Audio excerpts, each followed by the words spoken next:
Hi, I'm Heather Doyle Fraser. I am a life coach and creative development editor and publisher. I'm here today with Danielle Baird and also Bo Arnold, author of the forthcoming book Mood, Food, and Gratitude, and also a weekly columnist for Viva Glam magazine for their Great Minds column. So, hi, Bo. Hi, Heather. Hi, Danielle. How are you? Great. Thanks for having me today. I really appreciate that. Absolutely. Today we're going to talk about the power of creative development and coaching during the book writing process. So I have had the great privilege to work with Bo on her book, and we're going to talk a little bit about what that process is like.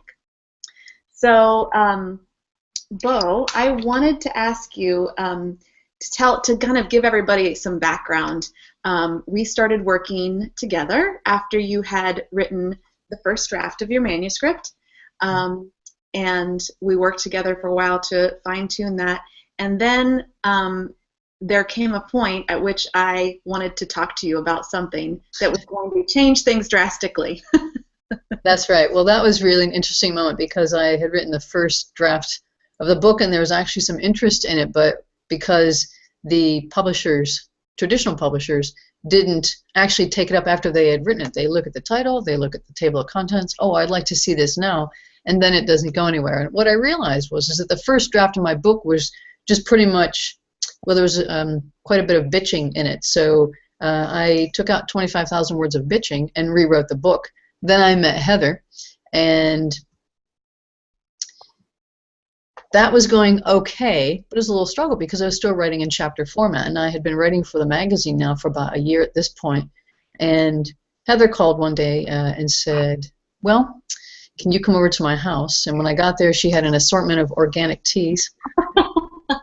Have whatever you like. It felt really open and inviting. And we sat down at the table, and you said to me, I'd like you to keep an open mind about what I'm going to ask you. And you said, I'd like you to consider rewriting your book in a completely different format. And my thought at the moment was, you're going to have to do better than organic tea. That's quite the ask. In any case, you made your point really quickly and easily, and I could see that the style of writing that I was using in the magazine was my own style. And you were, honestly, this is the brilliance of a really good editor who understands your material, who understands you, who pays attention to what you're doing, and actually is interested in making this the best it can be, the same as you are.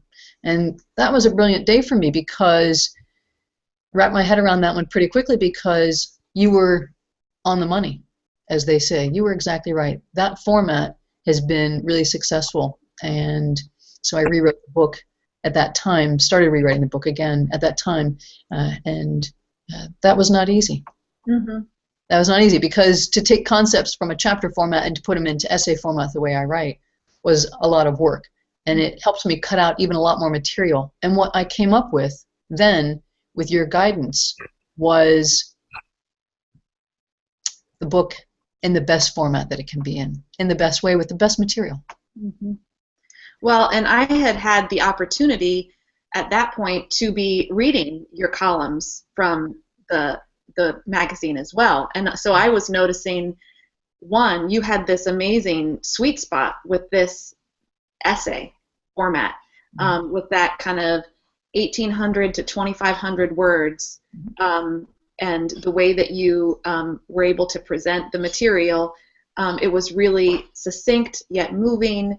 And it was really hitting your audience significantly. You were getting lots of great feedback from it too. So you noticed not only the feedback I was giving you, but you were getting unsolicited feedback from readers of the magazine who were really saying, this is really impacting me, you know, not only this content, but the way that you present it, it's easy for me to understand. I really enjoy reading your column. So you were getting some great feedback there, and I was able to see the brilliance of your writing in that style too, not that the book as you had it wasn't wonderful as it was, but there was like a little punch that was not quite there, and that this format that you have such ease with was what I think enabled you to really kind of catapult your book to that next level. From There's that, no, yeah, there's no doubt about that. There's no doubt, because if you write in a way that isn't natural to you, you're going to struggle. mm-hmm. And with the state of mind that I was in sometimes, which is what I call writer's block, is just my ego in the way, which is also a struggle, then it makes writing really unpleasant, and yet all I want to do is write. So how is it that those two things match what I really want to do? They don't. So in honoring, and again, I just can't stress enough, having a good editor who really does pay attention to what you're doing, what you're trying to do, what your material is, who you are, how you write, what's easy, what's not. And if someone's struggling, as I was, to figure out why they're struggling. If I'm writing on a format that's not natural to me, then of course that's a struggle. And writing with the mind we've been trained with is already a struggle. So why add insult to injury, as they say? So that's been really, really important. And I just can't tell people enough to find the right editor. Take the time, follow the guidance and the brilliance as it comes to you to find the right editor. That's what happened to me. That's how I found you. Yay! For that. Well, and I think that goes back to a little bit. Danielle and I were talking on another webinar about how writer's block sometimes isn't writer's block. It's just being open to finding your place of ease sometimes, and being willing to try some different things. And I think the way that you were thinking about a book, because most people think about books this way, is that they have to be a chapter. The table of contents needs to, have 15 chapters or however many chapters. And so the idea that it could be something different was different. I mean, the idea that it was different and not something that you would have come to maybe on your own. I wouldn't have. Honestly, it would have never hit me, and yet, why not? It's just training, isn't it? So you're correct.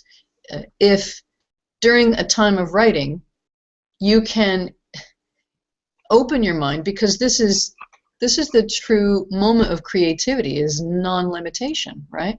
So you can just be open to trying something different. If you're struggling, try something different, do something different, try a different format, read poetry. I mean, you gave me that book of poetry, right?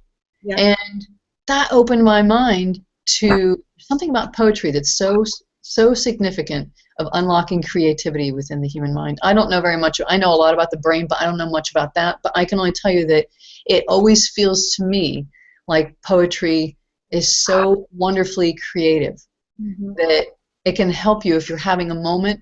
Go sit down perhaps and read some poetry, or do something different than what you're doing. One of the things that I learned with you is I stopped struggling with writing. If it wasn't coming through, I got up and left. I went to the gym or took the dogs for a walk.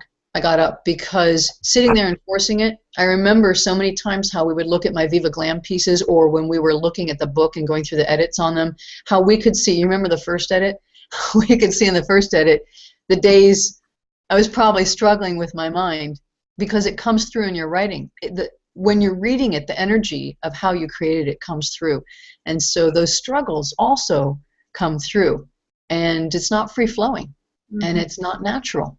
And it feels forced. And you could tell when it was forced, even though you weren't sitting next to me when I was writing it, because you could feel the energy of it and see how it was put together. It's not free-flowing. It's not creative. It's unhappy. They're unhappy, and it comes through in the writing. So it was really interesting to me how much you could read the energy of the writing. at different times. So that when you were talking about, doing something different, we worked a lot on, creating your writing space. And I mean, we talked a lot about that, like creating a space just for your writing.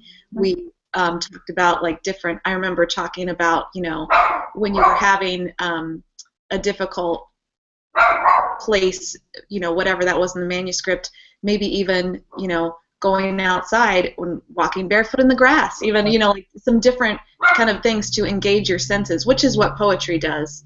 It really engages your senses, because you are reading something that there is such an economy of words about poetry. You have to be very precise with your language and yet evoke great emotion. So when you read something like that, you can't help but be affected by it. And then that allows you to access some of that emotion and vulnerability in yourself. So when you sit down to write, it comes a little bit easier as well. Well, writing, as you know, and I think as all writers do, writing doesn't come from here, right? It's coming through us some other way. And poetry to me always feels like the epitome of that. Mm-hmm. That it's clearly not in formula to sit down and try this word, try that word. There's something that's so free-flowing about poetry. And writing is also free-flowing. Even as musicians or however you're being creative, artists in any format, that creativity is truly unlocking something that comes from somewhere other than the trained mind. And that's the beauty of it. And that's the peace in it. And that's the balance of us that comes through with that. We created the space upstairs here in my house as a writing room because you were, again, brilliant enough to say, don't use the desk you use for your other job, which is really left brain based with math and diagrams and things like that. Don't use that to sit down and write in your creative space. Change the energy, go somewhere else and make that space your free, because that energy of that space is also super important.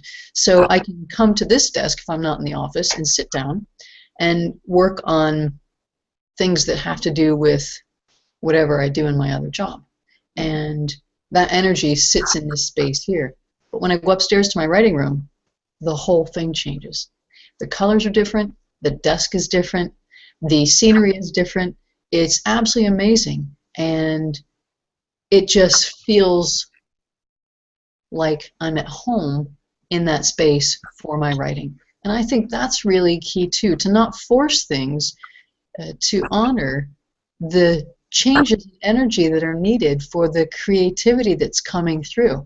Now, my other job isn't quite as creative, but this, writing for the magazine, writing the book, super creative. And it made me realize too that, as you know, I used to say I'm not really a creative person, and I used to tell people if I was an inanimate object, I'd probably be like a scientific calculator or graph paper or something. That's how I felt. And it's so funny that we tell ourselves these things and there was no truth in it whatsoever. It's just a way to stay away from the inevitable, which is creativity, because creativity is freedom for the human being. And we really aren't taught and supported in being free from that perspective. So that was another thing that was really important. And being in the space that we created after you had mentioned it really solidified, for lack of better terms, the free-flowing creativity within. Mm-hmm. It was lovely. I also remember, you were so great with being able to be really in touch with like what times were best for writing for you, because it shifted. It did shift throughout the writing process, and I think that the amount that you were writing during different weeks was different just because of your other job as well, but you were really able to stay flexible with that and stay really in tune with, what's working with me now. That's what I'm going to do so that I can continue my writing practice every day, or just about every day, because that's the thing that's really important to me, is being consistent. So if being consistent means that I need to switch things up, then I'm going to switch things up. So could you talk a little bit about, the evolving writing practice that you had? Sure. In the beginning, I didn't realize that the writing practice was really all that critical, because I knew I wanted to write. So it seemed like I would just say, well, this is the time to write. I'm not working at my other job on the weekends. This is the time I need to write. And so that was like a should. You should be writing. You should write. And yet that didn't always work out for me either, although sometimes I could write and sometimes I couldn't. And the more I looked at how I wrote, I realized that I was much fresher in the morning. I mean, I'd stay up till 2 o'clock in the morning writing. I mean, how many times did I call you at 1 o'clock in the morning and you're awake too? And but that was a struggle. Sometimes it would come through, but most of the time it was a struggle. And I realized that when I sat down in the morning to write, I was fresh. I could write an article in 4 hours that would take me 10 to 12 hours if I was writing at night. And I learned for myself what works for me. Working another job and also trying to write is a difficult balance. But when you figure out when you can write, then I was getting up in the morning and writing and then working at my other job in the afternoon. And it worked out a lot better for me. I had a little bit more flexibility to do that. And so it did change, because I used to write on the weekends. Then I would try to write really late at night. And I was just trying to write. And there's a lot of work in trying rather than honoring, paying attention and looking what works best for me. I was forcing myself to write late at night on the weekends because it's the only time I thought I could write. But when I realized I could get up earlier in the morning and write in 2 hours and get more done than I could in 4 hours or 5 hours at night, it just made a lot more sense. And then I actually wanted to get up and write because it wasn't hard anymore. It wasn't difficult. So I think it is really important to be flexible about writing. The other part of that is to form a habit of writing something every day, even if it's 15 or 20 minutes. And that was extremely helpful, because then I just started writing whenever I had a chance. So I'd write in the mornings, but if I had 15 minutes or half an hour waiting for an airplane or wherever I was going, or waiting for a meeting to start, I'd write 2 paragraphs or fix something that wasn't quite right. And it was all movement. It was all continuation. The human body and who we are always in motion, because we're energy, and energy never stops moving for a moment. Everything's always creating, changing, and growing. And when we think we can't write at this time or that time because I only have 10 minutes, it's another limitation set up by the mind to keep the creativity from flowing. And there's no truth in that. So I got some great writing done in 10 or 15-minute chunks. And again, thanks to you, you really helped me see that I could, in 10 or 15 minutes, get 10 or 15 minutes of writing done. And it was so helpful to the overall process and kept me moving. So that was really important as well. Mm-hmm. What was the, but you had to make that, you basically changed your schedule, the way that you kind of operate. So how did you do that? Because that's all you. Like, how did you do that? I think the greatest thing about creativity is that it is freedom. And I think the one thing we all want in our hearts is to match who we truly are, which is free souls that can create anything. And so for me, that was such a pull to do that I was motivated by that. I don't find that, for me, I was motivated by struggle. Not very motivating to go up there and sit down at night knowing I was probably going to be up till 2 o'clock in the morning, and I'd be struggling the whole time, rewriting, changing it, write a bunch and take it away, or I'd change this and it would still never quite feel just right. So I think the lack of struggle and the freedom to just let it flow, as I say, as it just comes through, is so much fun. And what comes out when you're creating like that is so beautiful that you're actually amazed by your own writing. And that's because your mind's not creating it, something else is. And it is amazing to see how great we are and how much and how fantastic we can create different things when we're not thinking about it. So that was a massive amount of motivation, because it is not motivating to struggle. It is not motivating to think and think and think. It's just not motivating anymore to write in that fashion. And Bo, kind of in making that schedule adjustment, I heard you say that you kind of shifted to working your primary job and in the afternoon. Did you have to kind of get other people in your life on board with this schedule shift, or did you run into any? I'm just curious about those challenges around that. I think it's a really good question.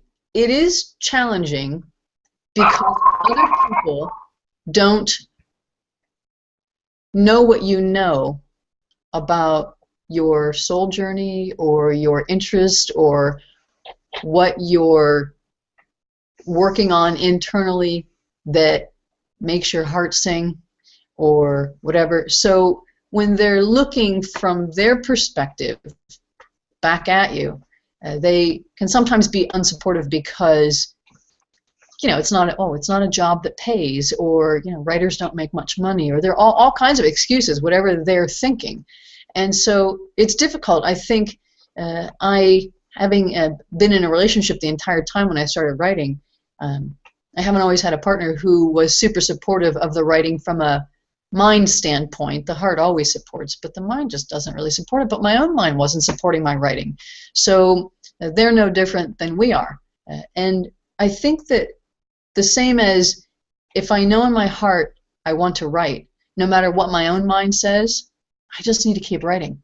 And so that's the same to me as no matter what other people say in their minds about my things, I know I need to keep writing. And I was willing to give up relationships in order to continue to write. So I think that if it's something that you want to do, any limitations, whether it comes from other people or yourself, you really need to deal with and move through those things and follow your heart, not your mind or not their mind. So that becomes really important, because I find that other people's minds are the same as our minds. I don't find that there's any separation. The mind is the mind. There's one mind and we all have a part of it, as there's one heart and we are all that. So yes, it's a challenge when other people in your life don't see what you see in the way you see it, but stay true to yourself, because true love always comes through. And whether they support you or not is not important. It's, do you support you? That's the key. Do you support what you're doing? And that becomes really important. And you just have to keep going. You do have to keep going, because other people want to try to control what you're doing, but you're never going to be happy if you're trying to make someone else happy. So make your soul happy. Make your own heart happy. Don't make your mind happy or their mind happy. It's not possible to make the mind happy, so don't even try. And not worth it. Just not worth it. Yeah. And, I think you touched on something really important about how, even our own mind will start to get in the way and try to talk us out of, what our heart truly wants and, our heart's desire to bring that creativity forward. Did kind of quieting that monkey mind, did it get easier over time, or are there any tricks that you sort of found along the way, or, is it just always just kind of that constant vigilance to keep moving forward? In the beginning it feels like, that's a really good question too, because in the beginning it feels like you have to quiet your mind, right? And that's really difficult for people because the thoughts come, don't they? Mm-hmm. Even when you're trying not to have thoughts, they're still coming through. So the key to me is let them come. Let them come, big deal. But what do I do about them? That's the question. Am I going to engage them and feel them and act like they're true and act like they're real and get involved and feel bad? Am I going to do that? Or am I going to let them come? I'm not going to ignore them. I'm not going to make them the enemy. I'm not going to feel bad about them, right? They're going to come. But what am I going to do with that? I have to have the awareness that they're just thoughts. I have to have some space between them to realize they're trained thoughts. They're the ones that have been telling me, don't do something that I truly want to do. So how can I listen to something that's not true? Right? It's not true that I'm no one's going to listen, or I'll never get it right, or whatever your mind tells you. I can't do it, everyone else can, everyone but me, right? All these things that mind says. But that's just training, and it's repetitive training, because those things that it says will be applied to any part of your life. Well, it can't possibly be true that that's so. If you start looking at it, you realize that's just the mind's idea of me, but it's not the truth about me. I can let them come up and just do nothing about them. I'm not going to do anything about it. Now I don't have to try to have no thoughts, which is really, really hard, and I don't have to try to turn them into positive thinking when deep down I still think I'm a loser, right? I don't have to play that game. So I don't have to do all this work. All I have to do is no longer follow those thoughts. I just don't have to follow them. And the great thing about the mind is because of neuroplasticity and just the way neurons that, as they say, neurons that wire together. Also neurons that don't fire together anymore will dissolve. So thought processes, or a single thought that creates other thoughts of I can't, and no, never me, right? All of that, if you stop paying attention to it, right? You don't fight it. You don't say, oh, I have to stop thinking that. I have to. If you just let it come through, you're a loser. You know what? So what? I don't care if I'm a loser. Big deal, right? Now I've done nothing with it because nothing can hurt you that you don't care about, right? Mm-hmm. If people say, wow, you're really, really short, right? And I don't think I'm shorter, right? How am I going to feel bad about that? But if I'm short and I feel bad about being short, when someone says you're short, I'm going to feel pretty bad. So if I don't care what my mind says, nothing happens. And eventually, those thought processes, that neural net, begins to dissolve. And I no longer go there as an automatic response to anything I want to do that my mind wants to tell me you can't. So that's how it happened. I just stopped listening to them because I could see the pain that they were providing, and I could see that they never matched what I truly wanted in my heart. Mm-hmm. And so to kind of stop feeding Yes. those thoughts with your emotions to give them more energy, more fire, and to kind of spiral out of control, you just notice them, kind of acknowledge it, and then let it just keep floating right on by. Let them go, because you are going to feel emotions from it because chemicals are being released because of thoughts you're having. There's no doubt. And so you might feel uneasy. Sometimes I would call Heather and I would just say, I just feel so sick right now. Sometimes, and remember that half the time I couldn't breathe. Mine seemed to make me short of breath, where I would have a day or two where I actually couldn't take a full breath. It was squeezing the life out of me, so to speak. So if I feel the emotional side and I don't also buy into that, knowing that they're coming from the thoughts that are telling me things that are not true, I don't listen to the thoughts, and I am still sort of, as they say, be still through the physical effects of my thoughts, subconscious or conscious, and I just sit through it, knowing deep down there is really nothing wrong. I don't even have to react to the physical side. I can just take a deep breath, or as deep as I can on those days, and realize it's going to pass. It is okay.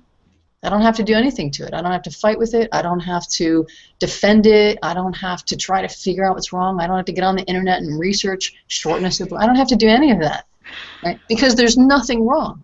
They're just thought processes that have nothing to do with me, that have been trained into me, that I don't have to pay attention to anymore. And it does pass. It does change. It does shift. Now, I don't even go there. It's not just they become non-issues. I love that, and I think that you're so spot on too. Like with acknowledging that there may, there's an emotional response, there may even be a physical response, and feeling that shortness of breath. And I know for me personally, it's really easy to kind of start to spiral down that rabbit hole, and so just here to know that you can just acknowledge that, yes, I'm feeling this, yes, I'm having these symptoms, but they don't mean anything and they will pass. And that muscle gets strengthened over time and it will get easier. And there's no doubt that the human body is so amazing. I always say the mind, the ego or the mind or whatever you want to call it, the false self, it doesn't matter what you call it. It's just a frequency. It's nothing. It's not a person or whatever. It's not a monster. It's nothing. It's just nothing. It's just a frequency. But if we have to name it, and you say that, I say, what does the ego actually run in your body, right? What is it responsible for in your body? Does your ego make you walk? Is it responsible for walking, right? And I can say, no, it's not responsible for walking. Is it responsible for digestion? No, my ego is not responsible for digestion either, right? So if the ego has no control over the body, then don't listen to it when it says it does. Don't listen to it. Chemicals are being released, they're being released, but it's the intelligence of the human body that is really running things. And that intelligence goes well beyond the thought processes, which are highly limiting of the human mind, of the ego or the false self. It knows nothing. I mean, how can an entity that knows nothing know anything? It doesn't know anything. It just doesn't. These things seem ridiculous to say, but they're super simple. So there's nothing to react to. The mind will tell you everything needs to be reacted to, right? But its reaction serves only one purpose, and that's to continue to react. So it kicks off that cycle. Involved in that, right? It's like, as they say, a hamster wheel of life, or it's the cycle, it's the closed loop tape that keeps playing. And so the reaction is the fuel that keeps it going. You don't have to do that. You don't have to react. You don't have to. It might seem hard not to because it's just training to do so, but you do not have to. There's not a law that says I have to react to what my mind is telling me, to my thoughts. There's no law that says I have to react to my thoughts. And so there's an option to not do that. And you don't even really have to do much more than just practice letting it say things and then just not caring. I don't care. My mom would constantly tell me I was a loser. I would never get it right. No one would be interested, right? And when I didn't care if people were interested, I didn't care if I was a loser. I didn't care if it was. I am free to write now, and easily within a week, we get 200 to 250,000 hits on an article. So, what does my mind know? Nothing. Nothing. It pretends it knows everything, but it knows nothing. Well, and so, it sounds like kind of, through the writing process, you were kind of able to tame some of those thoughts and to retrain it. Did you kind of bump up against any of that again as you got closer to finishing and pressing, sending it off to the publisher? Yes. Those were, again, days of not being able to breathe, and I would call Heather, and I would say, I can't breathe today. I can't breathe. And she'd say, it's okay. It's just because you're getting close to actually doing what your mind has for all along been telling you you're not able to do. Because the mind's going to say it's never going to happen, and what happens when it actually is going to happen? The mind panics, right? The ego panics because now it has no control over what's going on, but all control is an illusion, right?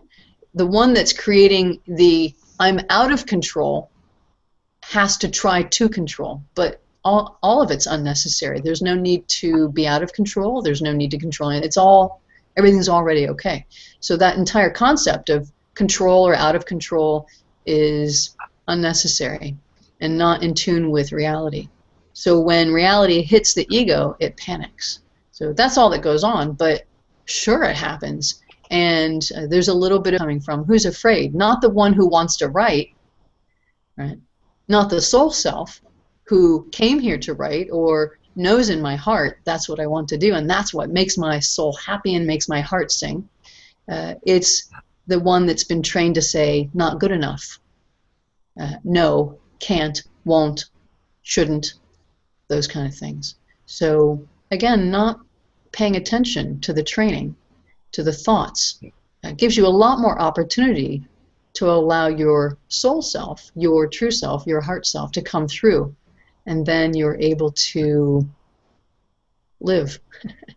Right now you can live because there's no living in the mind, right? Living through my thoughts isn't living, it's just thinking, isn't it? And thinking isn't really living, it's just thinking. So now I can live, and living is joyful and free and light and fun and creative. So Beautiful. you will get through. You will have, panics. The mind panics. This is going to happen. The book's going to come out. It's going to the publisher. Whatever. But it's okay. I don't care. Right? I don't care. Go back to that and call your good editor. If you can't help yourself that day, call your editor. She'll help you. So sure, it does happen, but it's okay because it's the same as it always happening. And so the what do I do is the same. Nothing. Doesn't matter how loud it gets. People say, I get stuck. My ego gets so loud right before I do something. So what? So what? It's the same that you do when it's a little quieter and it's still niggling you, telling you at a party you're not dressed right. So what? Right? It's the one that tells you at work everyone else is doing better than you. They're going to get a raise and you're not. So what? Right? It's the same one anytime you hear it telling you you can't do or you can't be or you're not good enough or this or that or they're not good, you don't have to pay attention to that. So yeah, sure, it'll come up, but the remedy is the same. Yeah, I love that, and how there's that self-talk like you've been describing, and kind of that inner work, but then like you also said, or pick up the phone and call your editor. And I think it really is so important to have some people in your life who know the challenge that you're undertaking and who are there to support you, and that you can reach out to and pick up the phone or send a text in those moments where you just need that little extra bit of encouragement to keep going. I think someone who knows the truth about the difference between what the mind tells you and who we truly are as a masterly, powerful, creative, high energy being is really helpful, and not a lot of people understand that. They know it in their hearts, but it's hard because you have to undo the training you've been given, and it's our responsibility as adults to unlearn what we've been trained as children. So to have someone who at least understands that, hey, some days it's going to be difficult, but it's okay. Don't feel bad about that, because the ego is set up to feel bad about something and then to feel bad about feeling bad, which I always say is the fear of the fear, right? And so what's the point of that? Only to continue the fear. And if someone that you know can help you through that, and just in the moment that your breath is being taken away from you, tell you this is the best time to take a deep breath, like Heather did with me, I think is key, because you have to do it yourself, right? You have to transcend your own mind by yourself. You have to do the work by yourself, but you don't have to do it alone, right? No one can do it for you, but you don't have to be alone through it. So having someone who can remind you that it's okay, or give you something different. Heather did. She would call and say, just go outside and stand in the grass with your bare feet. Or she would take me on the most amazing visualization journeys, like meditations, where I was completely awake. And we would get to the bottom of where is this coming from, because this is coming from a training place, not a true place. So that's helpful if you can find someone like that who understands that it's okay. It's okay. Keep going. And I just love that distinction that, like, no one can do this work for you. Even if someone tells you a million times, whatever that thought is that you're kind of trying to retrain, you have to do that work yourself. But like you said, you don't have to necessarily knuckle through that process alone. Right. And so having that support can just be another tool in your toolkit, right. As you're going forward on this creative endeavor. Yes. I love that. And so I would also love for you to, just to tell us and to tell everyone a little bit about your book that's coming out. That's really nice. It's really exciting. Mood, Food, and Gratitude. It is split up into 3 main parts. And mood obviously deals with the mind, the emotions, the things that we think and then feel. And it really goes into the second section, which is food, and that's any food we might think of. So not just the food you eat, but because everything's energy, then even the food you eat is energy based on how you're thinking, because that's a frequency. And like energy attracts like energy. So if I'm feeling bad about myself, it sounds like a really good day to go get a bunch of donuts, right? Or not eat that day because I'm feeling bad about myself. So I'm going to starve myself, sort of like a punishment issue, right? So the frequencies match what we're eating, but the frequency is also what we read, what we watch on TV, what we talk about, not just what we think about. So the frequency, the food is the food of life. What are we feeding ourselves in all ways? And gratitude is the last part, which is everything to do with love. And gratitude is a great antidote to feeling bad about a lot of things. So the 3 parts are set up that way. The book is really about the fact that we have been trained to think in a way that is completely out of alignment with who we truly are. And that training causes all of the suffering that we experience in our life, whether that's emotional or mental or physical, and it shows up in our relationships, our work life, our relationship to ourself. It shows up everywhere. And the beauty is that it is so repetitive, and it is so loud, and it is always a lie. It's never the truth. And when you learn the patterns of it, you can see that it never matches who you really are deep down. It doesn't really match who you want to be. So through contrast, being the greatest teacher, as someone I love dearly was brilliant enough to say, what better way to see who we are than to show us who we're not? Right. So through the madness of the trained mind, the trained thinking, and the patterns of suffering and feeling bad and feeling low and hating myself and being unhappy, I can look at those and see the patterns of those, what they sound like, what they look like, how they treat myself, how they treat other people, how they think about the world, and use that to then uncover the truth beneath, which is who I truly am deep down, which is nothing but love, nothing but peace, nothing but joy, nothing but healthy, right? And we don't have to learn to be that. That's who we are. You can't not be who you are, who you have always been. It's always in there. So once you stop listening to the training, they say the new you, but the real you is right there, always there. And it's so easy. It's the process goes differently for everyone. So comparing yourself to someone else, I don't see you struggling and suffering with that. I don't see anyone else feeling bad about that. I don't see, right? Waste of time. No, you're not going to see it that way. It happens for everybody differently. The point is that we are all the same deep down. Everybody is love.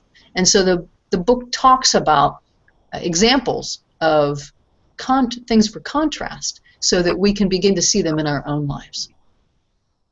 Beautiful. Well, I cannot wait to read it. That's really nice. And so is the best way for people to get in touch with you and to learn more about your column and your forthcoming book through your website, or how can people get in touch with you? It is. Everything's on the website. The Viva Glam magazine. You can always go to vivaglammagazine.com. There are always my articles are always on the front page somewhere, but you click on them. But also the column is called Great Mind. You can find it there. You can do a search for me on vivaglammagazine.com. But if you go to the website that's being shown, bolarnold.com, it has information about the book. People can sign up on the email list so that they can get the information about forthcoming book release and things like that, new articles that are coming out, all those things. So sure, other places is a good place to go, but my website is probably the best. It always has everything there up to date. Perfect. Well, on behalf of Heather and myself, thank you so much, Bo, for joining us today. I know this conversation has given me so much to think about. I know it's just been a huge benefit to anyone who's been watching with us today. Thanks for having me on today. I really appreciate that. The writing process has been a massive learning experience, and I've been so grateful and so fortunate to have Heather as my editor, who did understand the process and beyond. Could see things I couldn't see and could help me, and it's made a big difference. The book is a culmination of all of our efforts as a team. So really excited for everybody to read it, and thank you for your interest and your support. It means the world to me, and I thank you so much for having me on. Heather, thanks too for having me on today. I really do appreciate that. I'm really honored by that. Thank you so much. Thank you. I'll also just briefly mention that Heather and I have we have a program that we've put on together to support other writers who are going through their book writing process, which you can learn more about at the writersworkshophd.com. We're in the process of incorporating even more one-on-one sessions, so you can go through creative development with Heather and really work on your manuscript to make it the best it possibly can be. And I'll also work with you to design the book and help you take it all the way through the self-publishing process. So if that is something that sounds interesting to you, you can visit writersworkshophd.com or get in touch with either Heather or I. And thank you again so much for watching, and we will be back later this week where we're going to be talking even more about the art of self-publishing. So thank you for watching. Thank you.